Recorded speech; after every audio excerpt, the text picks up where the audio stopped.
Hi friends, मैं rail मजदूर union से सभी रेल कर्मचारियों को अपना विचार शेयर करना चाहता हूँ। दोस्तों, रेल संस्था के अंतर्गत बहुत सारे यूनियन काम कर रही है।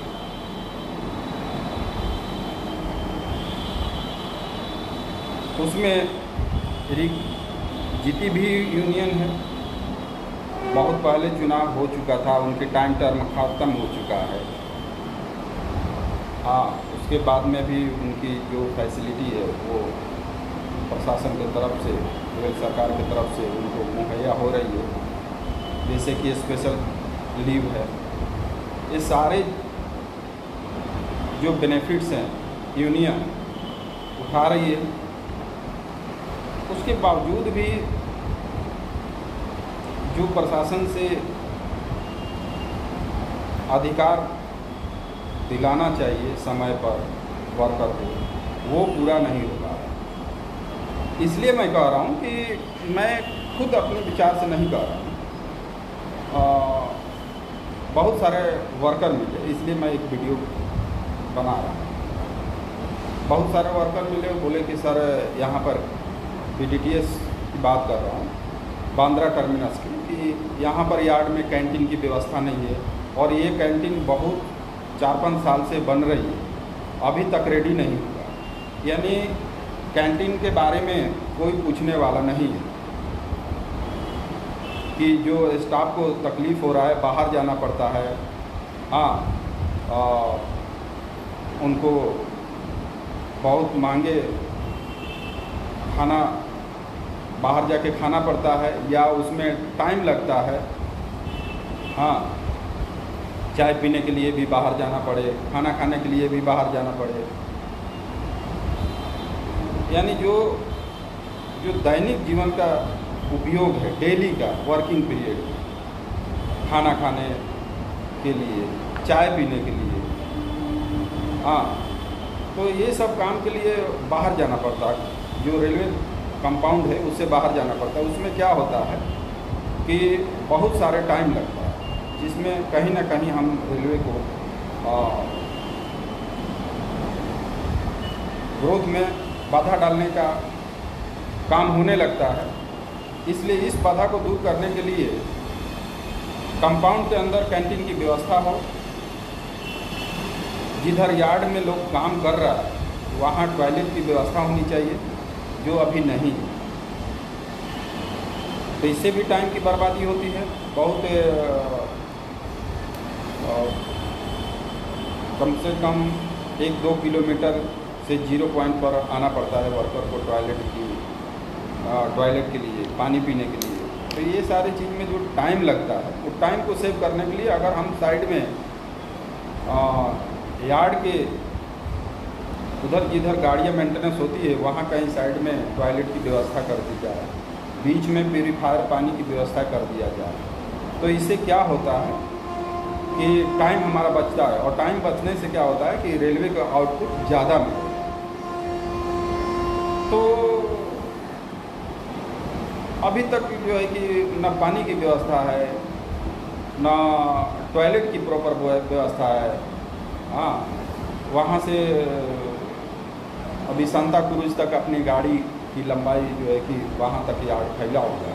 तो सांता क्रूज के उधर से सीक लाइन में लोग पानी पीने के लिए आता है, तो इसमें टाइम लगता है। तो इस टाइम को सेव होना चाहिए। अगर प्रशासन इसके ऊपर ध्यान नहीं दे रही है तो यूनियन क्यों सोई हुई है? हाँ, बोलते हैं कि मैं जीता हुआ, ताकि कहीं ना कहीं कमजोरी है। इस चीज़ को वर्कर को भी सोचना चाहिए कि यूनियन को जाके इंटीमेट करें, बोलें, उनके पीछे लगें, उनका सहयोग लें और इस ज़रूरतमंद काम को हम पूरा करवाएं। ये हमारा अधिकार है और ये जब अपने अधिकार को लोग नहीं ले पा रहा है तो फिर काम का पूरी तरह कैसे अंजाम देते होंगे वो पता नहीं। अगर जो काम करने में तटस्थ है, ईमानदार है, तो अपने अधिकार के प्रति भी ईमानदारी से लड़ेगा, वो अपने अधिकार को भी बराबर टाइम पर ढूंढेगा। अगर लोग अपने अधिकार को बराबर टाइम पर लेने के लिए उनके दिमाग में कोई ख्याल नहीं आता है, इससे पता चलता है कि लोग अपने काम में भी प्रॉपर ईमानदारी से अंजाम नहीं देते। अगर अंजाम देते तो उनके अंदर कॉन्फिडेंस आता, उनके अंदर विश्वास आता कि मैं कैपेबल हूँ और मैं मेहनत से काम करता हूँ, और काम करने के दौरान जो पानी की व्यवस्था होना चाहिए, हमें चल के जाना पड़ता है बहुत दूर तक, जिसमें रेलवे के ग्रोथ के बारे में जो है कि लॉसेस फील होता है, ये भी एक ईमानदारी का पार्ट है। तो ये सब यूनियन के माध्यम से कराना चाहिए।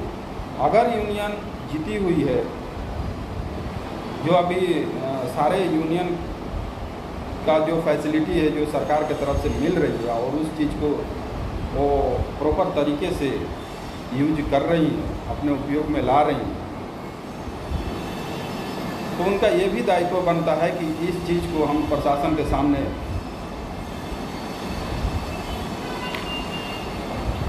रख कर और इस फैसिलिटी का जल्द से जल्द मुहैया कराने का काम करें।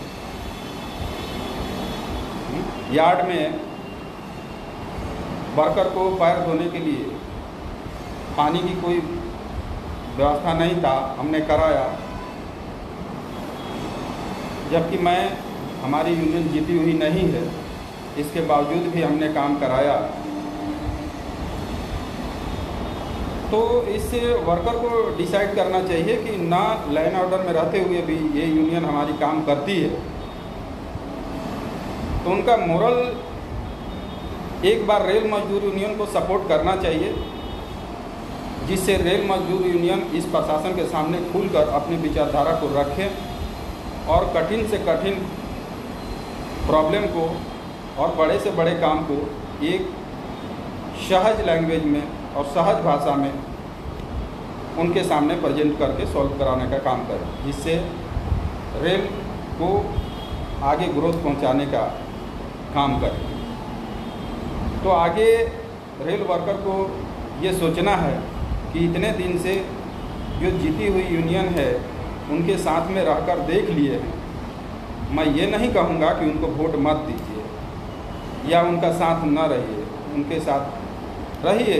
मैं ये कहना चाहता हूँ कि आप अपने हिसाब से, अपने अनुभव के आधार पर आप ये डिसाइड कीजिए कि हमें प्रॉपर तटस्थ होकर ईमानदारी पूर्वक कौन लोग हमको साथ देंगे और किनके साथ में हम चलेंगे कि उनका हमारा वेलफेयर जो बेनिफिट्स हैं टाइम पर रिलीज हो, ये आपको डिसाइड करना है। मैं रेल मजदूर यूनियन के होने की वजह से मैं ये आपको कन्विंस नहीं करना चाहता हूँ कि आप हमारे लिए हमारे सपोर्ट में आ जाइए और हमको जो चुनाव होने वाला है आगामी उसमें हमको वोट दीजिए। मैं ये नहीं कहना चाहता, लेकिन मैं ये ज़रूर कहूँगा कि आप लोग का जो अनुभव है उसके हिसाब से अगर एक बार रेल मजदूर यूनियन को साथ देते हैं तो मैं ये वादा करता हूँ कि हर फैसिलिटी को समय पर रिलीज कराने का मैं वादा करता हूँ कि कोई भी हमारा जो पदाधिकारी है इस काम से मुकरेगा नहीं, चाहे वो कोई भी ऑफिसर रहे, चाहे वो जीएम हो, चाहे डीआरएम साहब हो, कोई भी हो, उनके सामने बड़े से बड़े समस्या को एक आसानी से प्रेजेंट करने का काम करेंगे। और मैं आशा करता हूं कि कोई भी ऑफिसर रेल मजदूर यूनियन के विचार से नाखुश नहीं हो, वो रिलीज करते हैं। हम लोग ने जिस काम को लिया है वो 100% करके दिया है और उस सॉल्व करने के पीरियड में ना तो प्रशासन नाराज़ हुआ है और ना किसी प्रकार के वर्कर का लॉसेस हुआ है। दोनों के बीच हम लोगों ने प्रॉपर मध्यस्थता का काम किया। और ऐसे भी देखा जाता है कि रेल मजदूर जो यूनियन है या कोई भी यूनियन है, प्रशासन और वर्कर के बीच में मध्यस्थता का काम करती है। लेकिन मध्यस्थता इस प्रकार का नहीं होना चाहिए कि वर्कर की फैसिलिटी को हम लॉस कर दें या रेलवे के ग्रोथ को हम कम कर दें। ऐसे भी नहीं होना चाहिए। प्रॉपर हमारा मोरल एम ये होना चाहिए कि हमारा रेल जो है कि प्रॉपर ग्रोथ की तरफ हो, हम किसी भी सेफ्टी को बाईपास ना करें। और दूसरे तरफ जब हमारा वर्कर इतने आउटपुट देने के लिए तटस्थ हैं, ईमानदार हैं, तो उनके लाइफ में जो भी प्रशासन के तरफ से, रेल सरकार के तरफ से फैसिलिटी मुहैया कराया जा रहा है, उनको समय पर भी रिलीज होना चाहिए। हाँ, तो इस जो भी फैसिलिटी है, उस फैसिलिटी को यूनियन का काम बनता है कि टाइम पर हम रिलीज कराने का काम करें। और बोला जाता है कि यूनियन वर्कर और प्रशासन के बीच में मध्यस्थता का काम करती है। तो हम ये कहने वाले थे कि मध्यस्थता का काम ऐसा न होना चाहिए जिससे प्रशासन भी नाराज़ हो जाए और जो है कि वर्कर का भी फैसिलिटी मुहैया ना हो। लेकिन ऐसा भी नहीं होना चाहिए कि हम प्रशासन को खुश करने के लिए स्टाफ के सारे फैसिलिटी को मार दें। और स्टाफ का फैसिलिटी क्या है? जैसे अभी मान लीजिए कि वर्कर हमारा फील्ड में काम कर रहा है, तो उस दौरान कैसा होना चाहिए? शेडिंग होना चाहिए। अगर धूप है तो उसको भी प्रॉपर छांव की व्यवस्था होना चाहिए, जो रेगुलर काम हो रहा है। दूसरी बात कि उनको टॉयलेट करने के लिए उनकी प्रॉपर साफ़ सफाई टॉयलेट की व्यवस्था हो।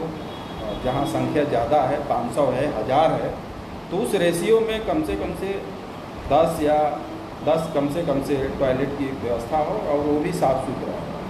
तो उससे क्या होता है कि अगर उनके क्षेत्र में, उनके जहाँ वर्किंग प्लेस है उसके बाजू में अगर टॉयलेट की व्यवस्था करते हैं तो उससे रेलवे के जो वर्किंग टाइम है वर्कर का, वो टाइम सेव होगा। और सेव होने से क्या होगा कि रेलवे के ग्रोथ को बढ़ाने के लिए उसमें मददगार साबित। यानी हम आउटपुट, मान लीजिए अगर उस क्षेत्र में जैसे प्यूरीफायर की व्यवस्था नहीं है, प्यूरीफायर वाटर की व्यवस्था नहीं है, टॉयलेट की व्यवस्था नहीं है और कैंटीन की व्यवस्था नहीं है, अगर ये सारी व्यवस्था नहीं है तो इस चीज़ को भरपाई करने के लिए लोग बाहर जाता है, नज़दीकी मार्केट में जाता है, उधर से अपना ये सब पूरा करते हैं। तो इसमें टाइम लगता है। तो अगर ये चीज़ ना होने के बाद अगर 80% काम वर्कर करता है, अगर हम ये फैसिलिटी को कंपाउंड के अंदर प्रॉपर और साफ़ सुथरा के तहत हम रखते हैं, तो हम ये बताते हैं कि हमारे अनुभव से, मैं इतना एक मेरा अनुभव है और मैं चैलेंज के साथ बोल रहा हूँ कि 95% अबाव रेलवे का आउटपुट देने का वर्कर काम करते हैं। तो इससे पता चलता है कि अगर हम रेलवे के वर्कर से काम पूरी तरह नहीं ले पाते हैं तो इसमें प्रशासन का भी एक कमी हो जाता है कि उनको हम समय पर फैसिलिटी मुहैया नहीं कराते हैं, जिसमें विवश होकर वो बाहर जाते हैं, तो उसमें जाने आने में उनको टाइम लगता है, तो इससे रेलवे का लॉसेस होने लगता है। दूसरी बात, प्रशासन जो भी है वो प्रशासन ये सोचती है कि कम से कम फैसिलिटी में काम को ज़्यादा से ज़्यादा खींचने का काम करती है, उनका ये लॉजिक रहता है। तो इस चीज़ को ध्यान आकर्षित करने के लिए हमारा जो रिकॉग्नाइज यूनियन है, जो बोलते हैं कि मैं जीत गया हूँ, उनको इस चीज़ के ऊपर प्रेशर करना चाहिए और पीछे लगकर ये काम कराना चाहिए, क्योंकि जितने भी वर्कर हैं उनको इसी काम के लिए जिताए हुए। तो जब ये भी काम नहीं करवा पाएंगे तो कोई मतलब नहीं है। और मैं ये कह रहा हूँ कि अगर हम रेल मजदूर यूनियन के विचार से मध्यस्थता की जो हम परिभाषा कर सकते हैं, तो मैं ये कह रहा हूँ कि प्रशासन और यूनियन के बीच कभी ज्वाइंट नहीं होता है, यानी कभी मिलन नहीं होता है। दोनों स्टेट होता है, दोनों का विचार क्या है, स्टेट है, दोनों एक दूसरे से मिल के ऐसा कहीं मिलान नहीं होता। जैसे नदी का दो किनारा होता है ना, कहीं मिलता नहीं है, वैसा एक यूनियन का विचार है, प्रशासन के साथ में कभी मिलता नहीं है। उनका एक अलग थॉट है, प्रशासन का एक अलग थॉट है। अगर हम प्रशासन से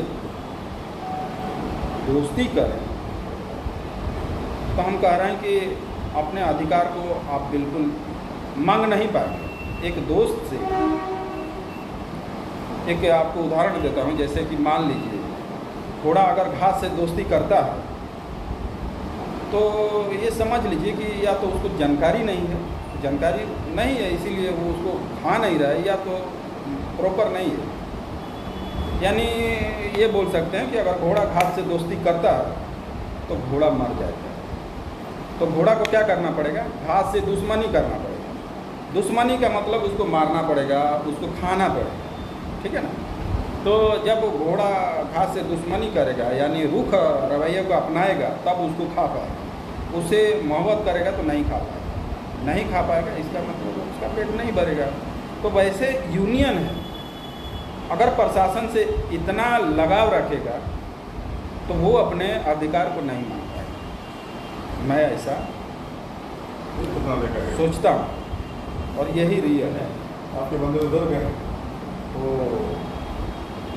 ऐसा होना चाहिए कि एक यूनियन का विचार स्टेबल हो और अपने विचार के ऊपर काम करे और वर्कर के जो भी फैसिलिटी है मुहैया कराने का काम करे। और आने वाले टाइम में हम वर्कर से यही आशा रखते हैं कि एक बार हमेशा और सारे यूनियन को अपने साथ दिया है, अब इस टाइम आने वाले चुनाव में मैं ये कहूँगा कि एक बार रेल मजदूर यूनियन को भी साथ में लेकर देखिए। तो मैं यही कहकर अपनी वक्तव्य को जो है कि समाप्त करता हूँ और ये कि आपके नारा देता हूँ कि रेल मजदूर यूनियन को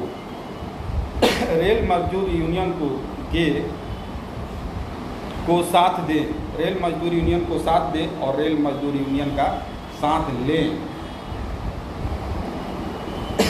थैंक यू, धन्यवाद, बाय।